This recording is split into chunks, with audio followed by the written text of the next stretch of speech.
Hey, this is Aaron, the Metal Theologian, and this is going to be hopefully kind of a short video, but sort of in response to a couple comments made by Rob Paniques, and also actually some interest expressed by Mr. Helmut Diggy, who changed his name to something fucking weird like Goslar Ollendorf or something.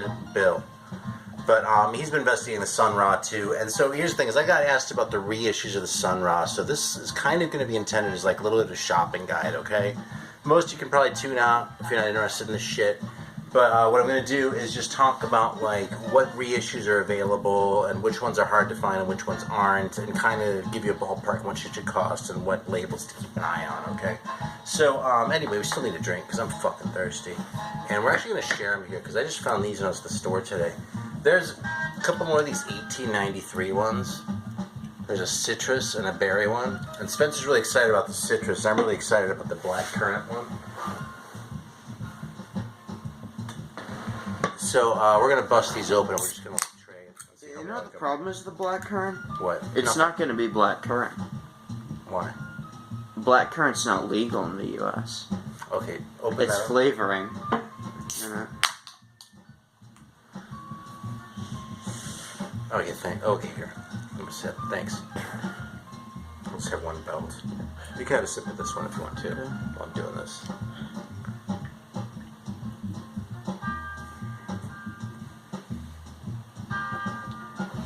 Yeah, here, black currant essence. There's a lot more citrus cola than I expected, actually. It has like a citrus start. So that's good, but it's not the real thing. You need to go to Europe to get real black currant. Okay, thank you. And then, like that one starts out like really citrusy, and then like it has sort of a cola finish. So like it's a no shit cola. I'm a little bit surprised. Now, I don't expect any of these are going to be as good as the real one, huh? I'm not really sure what I think of the citrus cola.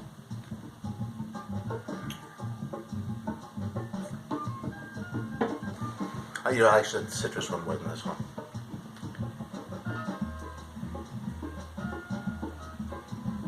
It's more just like weird flavored cola. Mm-hmm. I mean, yeah, I guess there's a little bit of black currant essence in there. I think they went a little bit heavy on the grapefruit. Actually, I don't think it's one there. Because this is grapefruit essence too. Well, we'll know it's too heavy if it interferes with my Nexium, and I get heartburn. That's why I never eat grapefruit. Yeah, there's no grapefruit in this either. I don't think there is. No, there isn't. I just checked the ingredients. I know for a Must fact. because grapefruit isn't legal in the United States. I'm not kidding about black Okay, currant. so here's the other thing. I'm showing this for Mulder and for Bill. Ooh yeah, UK press. Excuse me, and of course we're listening to Sun Ra right now. By the way, this is it's sort of a comp that has some different shit on it. There are a few of these. Some are worthwhile, some aren't. Okay, so here's the deal. This is my Sun Ra section with the exception of that one, and there are a couple in here that are very hard to find. Okay, now one of the things that I've said kind of casually before is that the Saturns are pretty easy to find. Okay, that's kind of it's more than a half truth, it's like a 2/3 truth. Okay, there were kind of 3 rounds of Saturns. Okay, Saturn was originally started by Sun Ra in conjunction with a guy named Alton Abraham after Sun Ra moved to Chicago from Birmingham, Alabama, where he descended from Saturn to originally. That was also the Magic City, actually. So the Magic City album is actually about Birmingham. It's not about whatever you might have thought it was about, unless you thought it was about Birmingham. Anyway, basically, Alton Abraham didn't have a whole lot to do with the band, but he kind of managed the record label, okay? I mean, yeah, it was Sun Ra's label, and he was involved in that sort of thing, but like if he sent away from it, it was probably going to be Alton Abraham. He was making sure the shit was getting pressed, and they had copies to take on the road with them, because most of these things they just sold at shows or else by mail order, and it was like you'd send them some money, and a year later you might get some records. It was really kind of a shady operation, the whole thing. I mean, I don't think they were like ripping people off like openly, but there was just such a shoestring that they didn't always have shit available. So anyway, from time to time, there would be a brief recording deal with an actual label, and that would give rise to records like this one, The Futuristic Sounds of Sun Ra. Can you see that actually? So I don't have to pull it out of the way. Well, the hell with it. I'll just pull it out. So this one came out on the Savoy label. Okay. Actually, this reissue of the first one, the very first one came out on Transition originally as Jazz by Sun Ra. The reissue came out on Delmark. Okay, so then there was this one, and then there was The Sound of Joy, which came out late in the 60s, which is sort of a comp. Those have been reissued a few times now. Aren't that big a deal to find. Then there are these European ones. It's After the End of the World. And a couple other live ones. I don't remember what label this came out on. It says Vanguard. That might have been the distributor, and this is a reissue. So I want to say BASF, but I don't think it's right. Maybe it's just Vanguard. And then, you know, there were a couple on BYG Actuel. You know, there were two of these. There were a couple on ESP. And that was kind of the early stuff. There was kind of more and more of that as time went on, okay? Anyway, until about, really for his whole career, really until the 80s, all the best stuff came out on Saturn, okay? There's some good stuff on the other labels. I am partial to the Horo records, which is 3 records that you need in Italy that all kind of look like this for the Horo label. Can you see that? Anyway, the point is, though, these aren't easy to find. Now, I kind of looked into these because they had been like very rare for a long time. It looks like someone found a box of each one of these, like second pressings or something like that. Because even though they weren't cheap, they weren't like super expensive either, and I was able to sort of get copies of all 3. There are a couple others too. Well, you know, so look at it on Saturns. Okay, so here's the thing, because it's like I keep saying the important stuff is the Saturn shit. There are a whole bunch of Saturns, okay? Just pulling one out right now, almost randomly. Sound, Sun, Pleasure. Okay? This is Saturn. I've actually said that it's kind of hard to find a clunker. I would not call this a clunker, but this isn't one that I would recommend as like as a starting point. It has a sort of classic art, but it's very sort of, you know, old-fashioned jazz. I mean, Around Midnight, You Never Told Me That You Care. It has a couple singers on it, this one. Enlightenment is on here, though. Let's see. Here's another one. Yeah, The Night of the Purple Moon. See, this is one of my favorites, actually. This was one, too.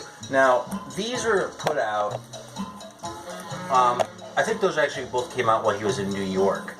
Alton Abraham stayed in Chicago, okay, and basically continued operating Saturn records from there. So there are the Chicago Saturns and the New York Saturns, okay, which are basically the ones that came out while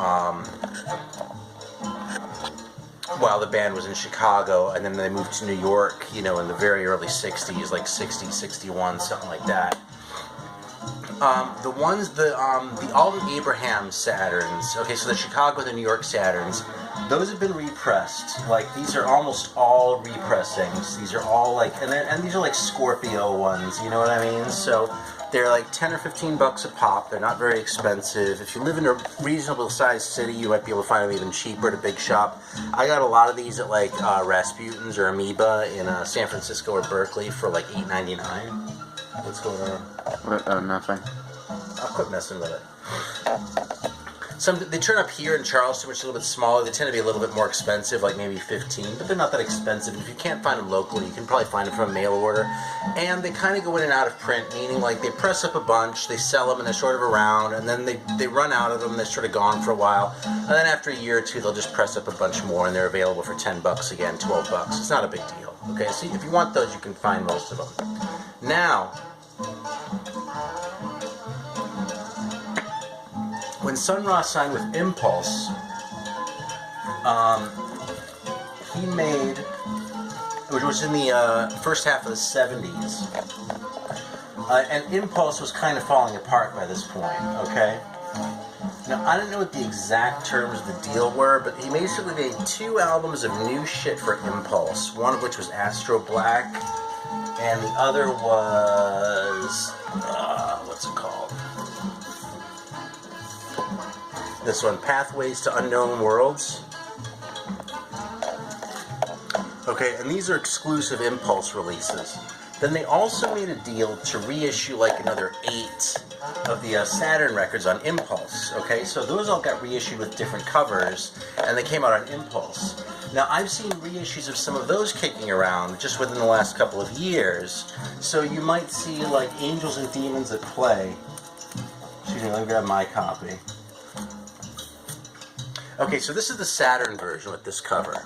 Okay, there's an Impulse version of this record. It's the same record. It has like a white cover with like some like, I don't know, just some kind of weird abstract shit going on. Not as abstract as this, but some kind of weird shit going on.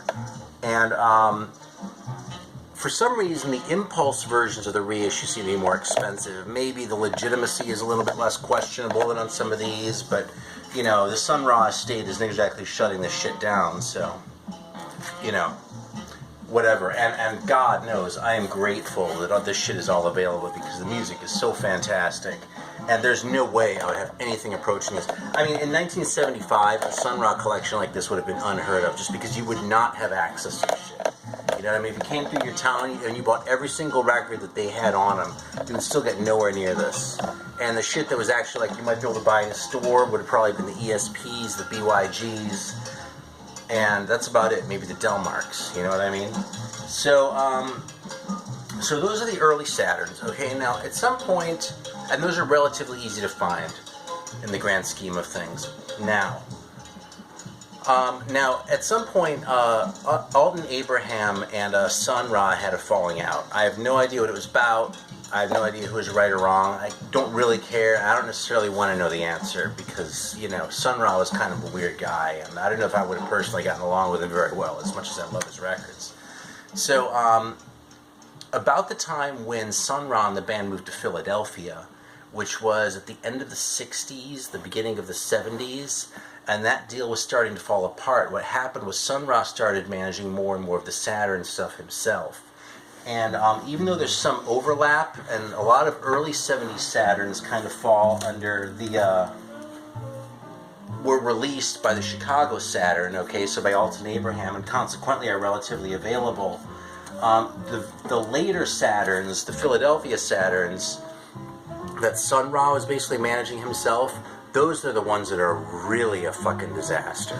Okay, because he was like, the way that Alton Abraham was meticulous about getting the shit together in that, even if the covers were getting hand painted or whatever, Sun Ra wasn't really doing any of that shit. So that's when you really start getting the records where like you have one side of one record pressed on one side of a record and a side of a different record pressed on the other side, and all these weird things that are just like these, you know, Saturn collectibles, but that don't really add anything to your music collection. You get shit like where's my copy of the Sound Mirror? Yeah. I mean, I'm pretty sure this is the only one that's an original Saturn. I actually bought it as a bootleg, but I think the person just didn't know. But if you look at this, it's just a plain cover.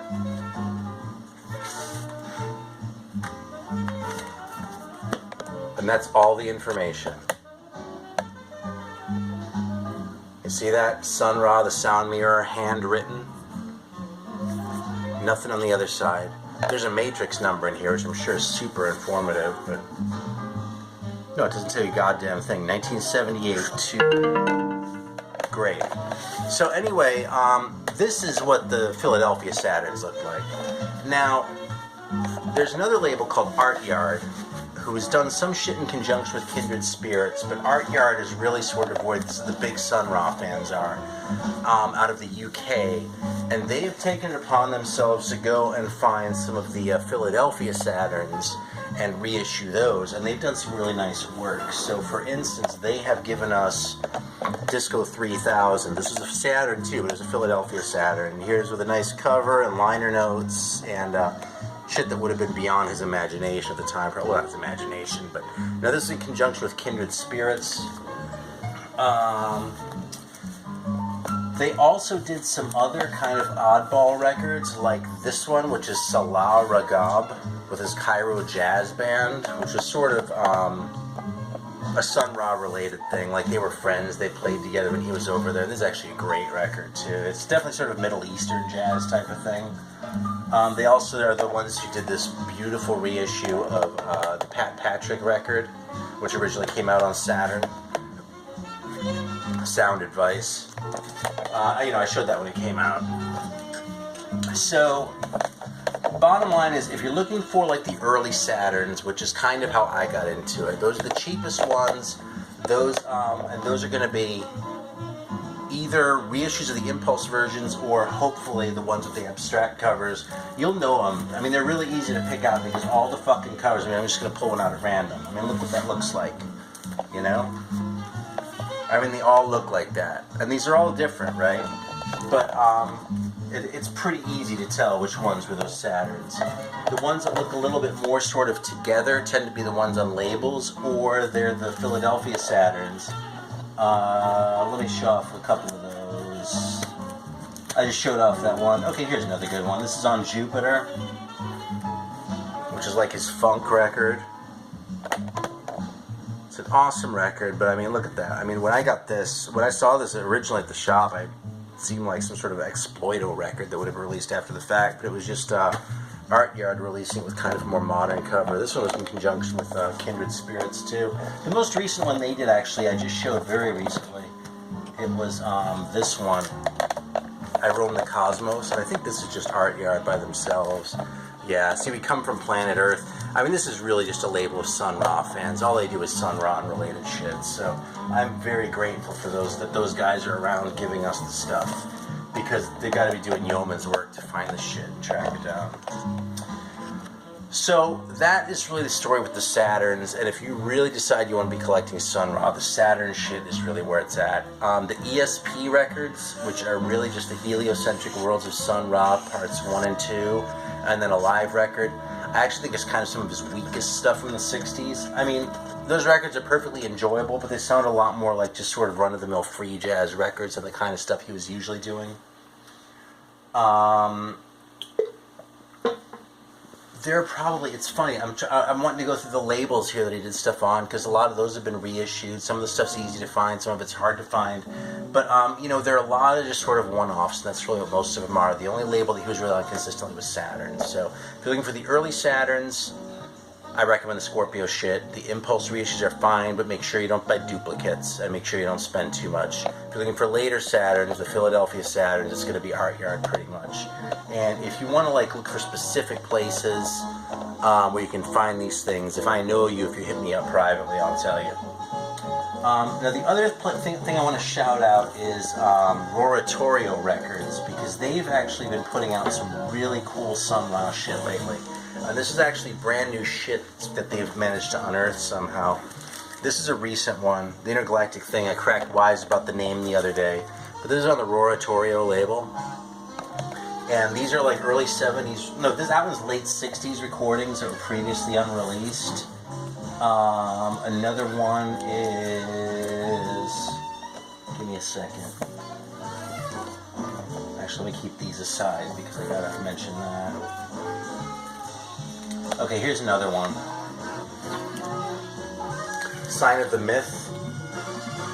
There's another Roratorio, and this one is early 70s recordings.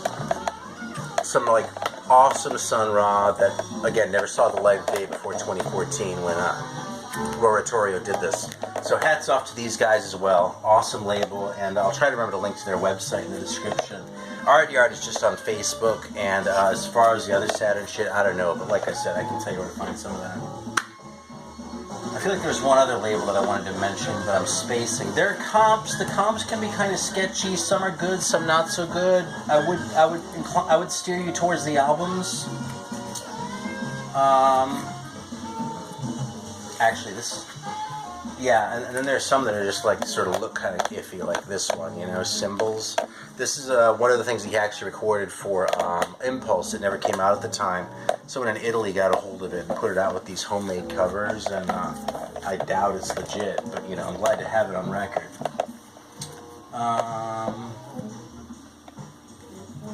Yeah, here's another great Art Yard one. This is another one that was a Philadelphia Saturn, and this is actually from the early 80s already. This is 82, I want to say, something like that. Maybe 80, but it's like late enough that I would want to, that I would kind of intuitively expect it to be crap, but it's not. It's awesome, beyond the purple star zone. I'm leaving all this shit out because I'm going to play it. Okay, one last heads up here. There are these Norton ones kicking around as well. Okay, they have covers like this. And the best way to know them, I got these from Greeno a while back. They're pretty cool. I probably wouldn't have bought them though. And there they are. Norton Records is pretty well known as a purveyor of, like, you know, a lot of garage rock and that sort of thing. These are doo-wop records. Very recently, I've also seen a lot of things that are like singles collections. The Sun Ra singles, and they'll have a picture of them looking like that on there. Anything that was a single is doo-wop. He was involved in producing a lot of doo-wop records. There were some early Saturn records that were doo-wop. He hooked up with some weird people, too, who were, like, kind of doing some weird shit. But at the end of the day, it's doo-wop shit. So if you're looking for good doo-wop that's, like, fucking quirky and shit, go for these bad boys. But if you're looking for Sun Ra, stay away, even though it says Sun Ra on it, because that's not what you're after. Okay? So, am I forgetting anything? I don't think so. I wanted to cover the early Saturns, the later Saturns, and the Impulse reissues. And it's a little bit confusing, but I think we've sort of covered the bases here. Originals, by the way, of the Impulse reissues are much easier to find than Saturns. Big surprise. But the reissues, like I said, seem to be a little bit more expensive. So if you're buying reissues, which is what I would advise, go for that. And I'll try and keep you posted as more things come out, too. I actually have all of his original 60s releases now, except for one called When Angels Speak of Love, and that's like one of the rarest ones. I mean, like, if a copy of that turns up, it'll go for at least $500-600. So I would love to see that one get reissued. But that and Continuation were kind of my big ones, and Continuation they did. I just showed that. So, you know, every couple of years they find a couple more, it seems, and hopefully we'll be blessed with those relatively soon. So how long have I been talking? 22. 22. All right, like I said, a lot longer than I planned to. Anyway, this isn't to talk about how great Sun Ra is, but I'm only doing this because I do love Sun Ra.